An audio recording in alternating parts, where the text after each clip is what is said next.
नमस्कार मित्रांनो, मी संदीप. स्वागत आहे तुमचं पुन्हा एका नवीन व्हिडिओमध्ये. चला तर बघूया आजचा पाठ.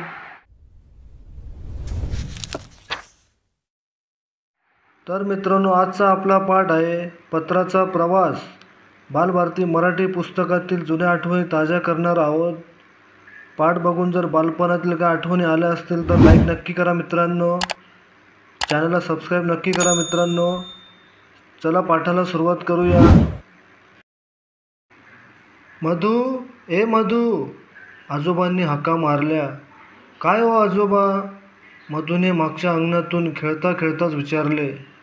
अरे चल माझ्याबरोबर, आजोबा चपला घालत म्हणाले. मधूने चेंडू घरात टाकला आणि ताबडतोब चपला घालून तोही निघाला. आजोबांबरोबर जायचे म्हणजे काहीतरी नवीन पाहायला मिळणार हे त्याला चांगले ठाऊक होते.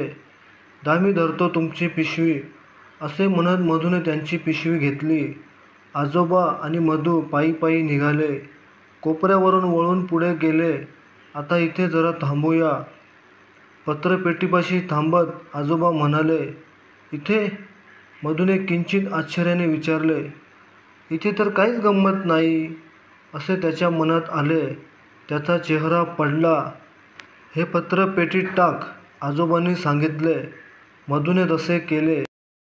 तेवढ्यात थैली घेऊन एक पोस्टमन आला. त्याने पत्रपेटीचे कुलूप उघडले.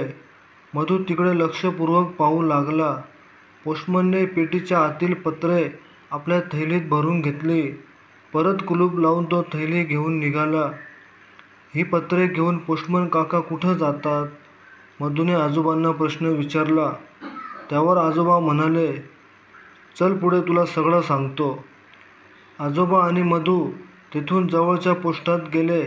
तिथे तार, मनी ऑर्डर, पार्सल असे लिहिलेल्या छोट्या छोट्या खिडक्या होत्या. आत जाण्याची परवानगी आजोबांनी आधीच घेऊन ठेवली होती. आत एका टेबलापाशी 2 माणसे पत्रांवर शिक्के मारत होती. शिक्के मारून झाल्यावर गावानुसार पत्रे वेगवेगळ्या ढिगात ठेवली जात होती. पोस्टमनच्या थैलीतून पत्र आधी इथे येतात तर? मधू म्हणाला. आजोबांनी मान डोलावली. आजोबा आणि मधू बाहेर आले. पत्रांनी भरलेल्या थैल्या बाहेर एका लाल गाडीत टाकल्या जात होत्या. आता इथून पत्र कुठं जातील? मधूने कुतूहलाने विचारले. बस स्टँडवर, रेल्वे स्टेशनवर, आजोबा म्हणाले. तिथून पुढे? मधू म्हणाला. पुढे बसमधून, आगगाडीतून वेगवेगळ्या गावाला, आजोबा म्हणाले. पत्र त्या त्या गावाला पोचली की मग? पुन्हा मधूचा प्रश्न. आजोबांनी समजावत सांगितले. मग तिथल्या पोस्टात ते आधी जातात. तिथे पुन्हा त्यावर त्या गावचा शिक्का मारतात आणि मग? आजोबांचे वाक्य मध्येच तोडून मधू म्हणाला. पोस्टमन काका पत्ता बघून पत्र घरी पोचवतात. बोलत बोलत ते घरापाशी पोचले सुद्धा. घरात गेल्यावर मधू आईबाबांना म्हणाला. आई, बाबा, मी तुम्हाला पत्राच्या प्रवासाची गोष्ट सांगू का? आणि मधू आपल्या आईबाबांना पत्राच्या प्रवासाची गोष्ट सांगू लागला. तर मित्रांनो, पत्राचा प्रवास हा पाठ बघून जर आपले बालपण आठवले असतील तर लाईक नक्की करा मित्रांनो.